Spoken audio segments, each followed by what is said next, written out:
A Karen teacher tries to confiscate my insulin pump, which is a medical device I need to survive, because she believes it's a phone. Even though I explained it's a medical device, she then ends up ripping the device right off my body. So I slapped her face and got her ass fired. Here's what happened. I'm a 17-year-old high school student, and I've been living with type 1 diabetes for as long as I can remember. For those of you who don't know, type 1 diabetes is a chronic condition that affects the way my body processes sugar.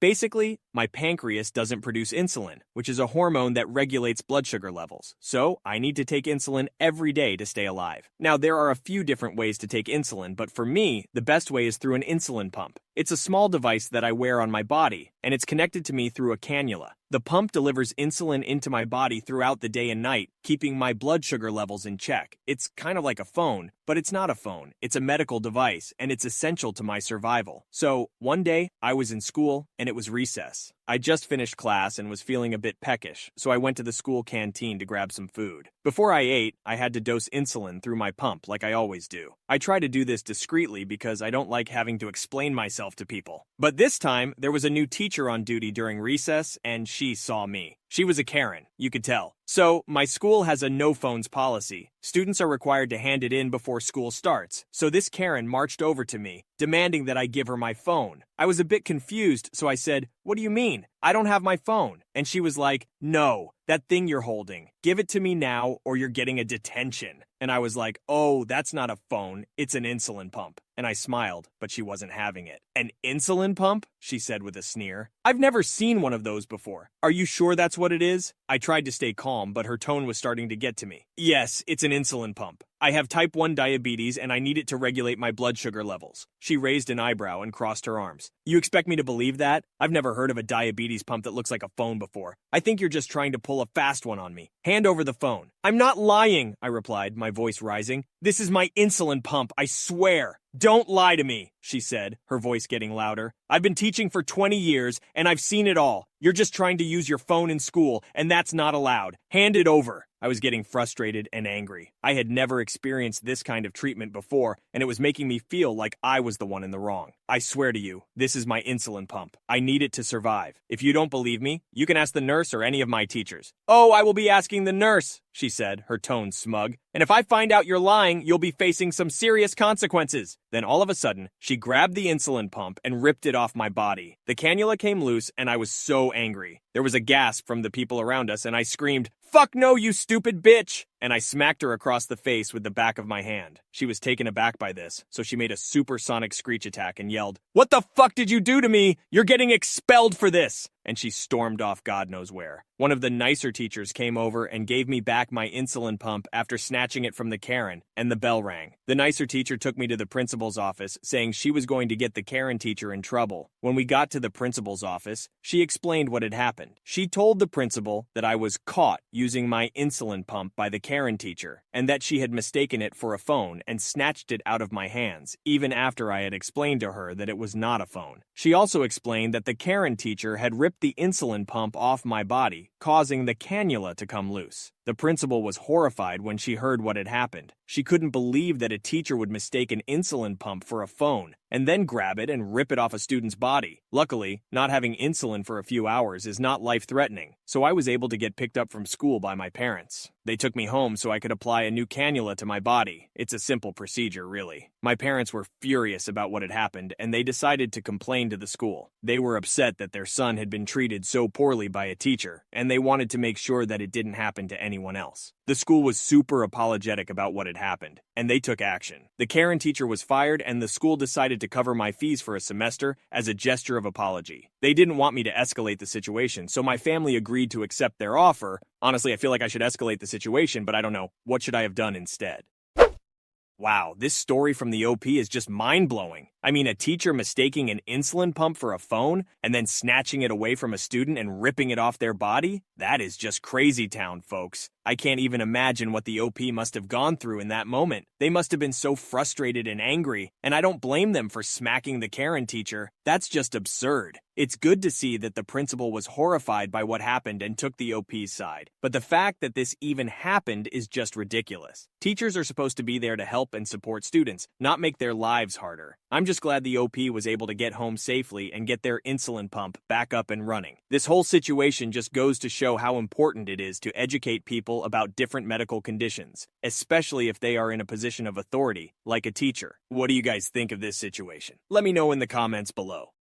An entitled kid tries to steal my tablet with the help of his crazy dad. I caught them and then complained to security, who then prevented me from retrieving my own property. The suspect then decides to destroy my tablet because according to him, if he can't have it, then no one can. So I decided to get some sweet revenge. Here's what happened. My old Kindle, rest in peace, had just died, so I was borrowing my wife's tablet to get my reading fix. I was just chilling out in the cafeteria with a coffee after working a short notice call in for 4 hours. Because I was shopping when I got the call, I wasn't in uniform. So it's just me in an old t-shirt and jeans trying to grab a minute to myself before my shift proper kicked off. I was pretty into my ebook when I felt a tug on my elbow. I turned around to find a little Indian, Southeast Asian, not Native American kid, looking at the tablet. He's maybe 5 to 6 years old and asks if I have any games on my iPad. It's not an iPad, it's an old Samsung thing. I tell him, no, this is a boring old person tablet. It only has books. While we have our little conversation, I'm looking around for any evidence of parents. Hospitals are big places and kids get lost a lot. He seems disappointed in the game situation and wanders off, and I think nothing of it. A bit later, the 5-minute warning goes off on my phone to let me know I need to get back upstairs to the lab. I dash off to the coffee machine for that one last refill and foolishly leave the tablet sitting on my jacket on the table. When I come back, the tablet is gone. I do that thing everyone does where I pat all my pockets and look on the floor, but the damn thing is really gone. I grab my jacket up and head to the counter to see if they saw anything, but on the way, I see the kid from earlier leaving with his mother, and he's got my tablet. I know it's my wife's because the cover is very distinctive, with cartoon characters on it, so I know it's hers. I catch up with them and politely ask if I can have the tablet back. The mother kind of smiles at me, but we have a bit of a language barrier. I do the world's worst performance art miming that the tablet is mine. She talks to the kid who is starting to whine and clutches the tablet to his chest. At this point, I'm thinking this is going to be fine. The mother knows what up. I'm going to get my stuff and all is going to be well. Enter entitled dad. I didn't see him coming. He must have still been at the counter or in one of the booths. The kid had gone from whining to angry crying pretty quick, and suddenly 5'4" of entitled dad is there, jabbing a finger at me and yelling in broken English. What are you doing? What are you doing? I tell the guy that his kid has my tablet. I just want it back. He doesn't even look at the kid. He's just yelling, "My son is not a thief. You leave. My son is not a thief. You leave." I tell him that I'm happy to leave. Just give me back my property, and I'm gone. I don't raise my voice. My hands are at my sides, and I'm trying to keep things nice, but this guy is getting revved up. He keeps repeating the line about not being a thief and sprinkling in that I'm a racist every once in a while. Somebody must have called security because a security guard walks into the cafeteria and makes a beeline for us. Now it's worth mentioning that the guard and entitled dad are the same race. Entitled dad starts speaking rapid-fire Hindi to the guard. He stops every once in a while, and entitled mother nods along with whatever he's saying. I can't understand a damn thing, so I just stand there waiting for my turn to speak. I mean, security is here, so how much longer can this go on? So, you can imagine my shock when the security guard asks me to step aside, not so we can talk, no, so that entitled dad and family can leave. WTF? Apparently, I was harassing the mother and child. The entitled dad had stepped in, and now I was refusing to let them leave. I tell the security guard as patiently as I can that I was not harassing anybody. I just want my tablet back so I can get back to work. The security guy looks at the kid holding the cartoon character-covered tablet and starts talking to entitled mother and dad again in Hindi.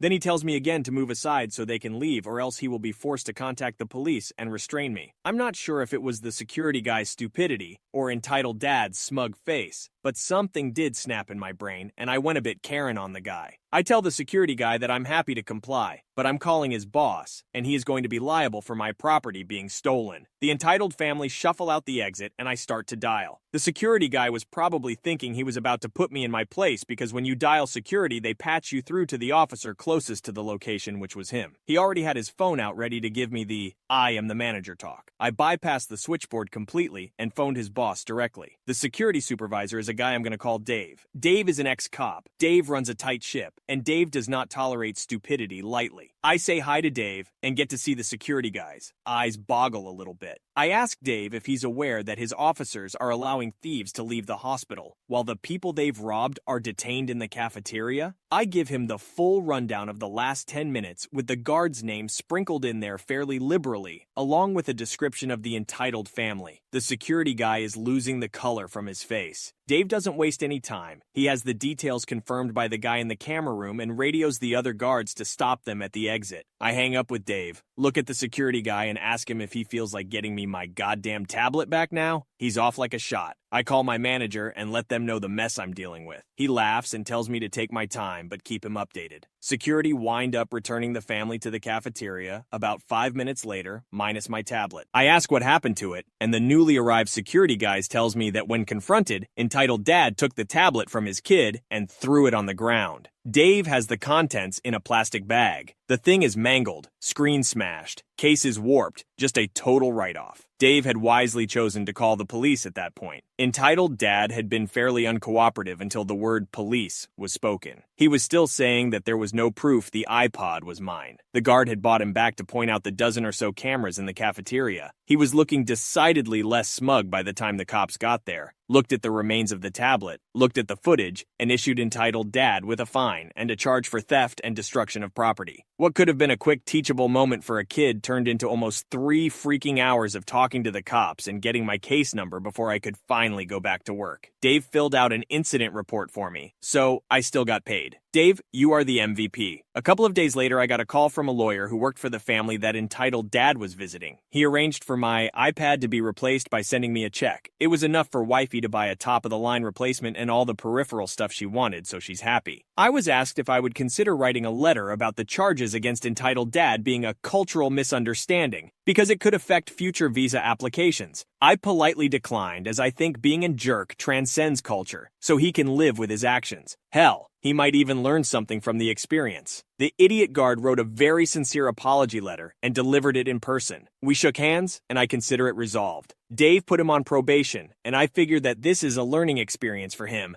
Maybe next time he'll hear both sides of the story and then check the cameras. I got myself another Kindle. I'm hoping that the fact it just does books and doesn't look like an iPad will keep the entitled ones away. Wow, this OP's encounter with a entitled Karen and her family is just too much to handle. I can't even imagine how he must have felt in that moment, having his tablet stolen by a little kid and then having to face the craziness of the dad and security guard. The whole situation just spirals out of control, with the dad accusing the OP of being a racist and harassing the mother and child. And then to top it off, the security guard asks the OP to step aside so the family can leave? What kind of world are we living in? I feel so bad for the OP. He was just trying to grab a quiet moment with his book, and now he's facing all this craziness. Can you believe that they were going to get away with it too? Thank goodness the OP had a little bit of revenge. What do you guys think about this absurd situation? Let me know down below. You're too young to use that, just walk! This is a story on how a Karen demands I get off of my mobility scooter at Costco, claiming it was only for the elderly and disabled, despite my need for it due to my medical condition. Here's what happened when I refused to give in to her entitled demands. So, I developed osteomyelitis and abscess in my right ankle the beginning of last December, and luckily got surgery just in time before any infection reached the bone. Otherwise, it was bye-bye leg from the knee down. Unfortunately, the infection got so bad that it ate away at the tissue in my ankle, leaving it almost hollow. And my nerves were damaged that I can't rotate my foot around nor curl my toes without pain. I stayed in the hospital for a month, unable to celebrate Christmas, my birthday, or the New Year, but was otherwise okay afterwards. I'm using a walker again, and slowly transitioning back to using a cane. Okay, story time. I was supposed to go get groceries on Monday with my dad, but he had gotten home late from work, and as it was almost dark, we didn't go, but decided okay, going the next day. Next day, he gets home on time, still daylight out, so we head out to Costco to buy some stuff in bulk. Once we arrive at the far end of the parking lot, because, let's face it, the lot is always full, we hope to find a mobility scooter with the attached cart that they keep up near the entrance to the store. There's only about 5 in total. They really need to get more. Now, I understand some of you might be thinking, those are reserved for the elderly/disabled/people who actually need them. And you'd be right. But unfortunately, I can't walk for long periods of time without pain, and the scooter really helps. Believe me, I tried getting around the store just holding onto the cart, but ended up hurting my foot after we left from the stress I put on it, and ended up bedridden again for a couple of days to let it heal. But I always feel guilty as I feel like people are judging me for being so young on the scooter, while my older dad walks alongside me. Luckily, there was an older woman on a scooter finishing loading her trunk near where we parked, so I asked if I could use the scooter after she was finished. She was lovely and said absolutely, and I helped her load her groceries and assisted her into getting into her car. I thanked her, wished her a wonderful day, and off to the races I go on the scooter. Fast forward. Nothing eventful much as we do our shopping until we start heading to checkout when this woman runs in front of me, and I immediately stop to prevent from hitting her, my body whipping forward from the sudden stop and hurting my stomach. Conversation as follows. You know those are for the elderly, you need to get off and get a cart. I know they're for the elderly and disabled, so you need to get off then. Someone else could. I don't need to do anything. I have trouble walking and that's all you need and get to know. Excuse me. I start to back up to get around her. She suddenly grabs onto the front end of my cart. No, stop! You kids need to learn to stop playing around with sensitive equipment. You're young, just walk. Quite loudly. Stop! Let go of my cart! A few other customers that were around look our way, and Karen lets go and storms off with an ugh! My dad was a few feet away and about to say something before she walked off, probably just to curse her out. We head off to the checkout and I make some nice conversation about anime with the cashier as he complimented my shirt. It was a Naruto shirt I got for Christmas. Then back out to the parking lot where we meet an older couple coming in. The man asks if we're parked far, as he was in the same predicament we were of acquiring a cart. We said unfortunately so his wife told him to wait near the entrance, and she followed my dad and I to our car to get the scooter once we were finished unloading. She helped us unload and also complimented my shirt, and had a talk about how her kid was somehow learning Japanese from watching anime, and how to her it just sounds like complicated Spanish. We finish up, she takes the scooter, we thank each other, and head off our separate ways. Oh, and the entitled woman? Well, dear reader, it just so happened that as I hobbled my way into the passenger seat, I see her and her kids mere feet away unloading her groceries as well, and her own teenage son was driving in circles on a scooter, impeding the flow of cars driving through, trying to find a spot, and he's just dicking around like there's no tomorrow. I'll give her some credit, though, that she was scolding and yelling at him to get off and stop messing around, though didn't physically intervene. We pull out our spot, but unfortunately she finished up quickly and we were stuck behind her. As we reached the end of the lane, her car just stood there at the stop sign for a good 3 minutes, not moving. Now a line was starting to form behind us, and my dad and a few others are honking their horns to get her to turn. She doesn't. People lay on their horns and she finally moves forward. Not the best story, but definitely an experience. I swear some people just want to watch the world burn. Wow, what a crazy story, OP. This entitled woman is something else, right? First off, let me say that I am so grateful you're okay after everything you've gone through with your ankle. That's just crazy, and I can't even imagine what you've gone through. But let's talk about this entitled woman who just ruined your day. First, she tries to tell you that you shouldn't be using the mobility scooter, and then she grabs your cart to try to stop you. I mean, what kind of behavior is that? And then to top it all off, she had the audacity to scold her son for using the scooter, but not actually doing anything to stop him. I'm so glad that you had some nice conversations with the cashier and the older couple who helped you, though. That just goes to show that there are still good people in the world, even if there are some entitled Karens out there. What do you guys think of this absurd situation? Anyways, you should check this video on screen where a Karen demands hospital treats her before a pregnant woman for a non-life-threatening emergency. Just wild. Trust me, you don't want to miss this one.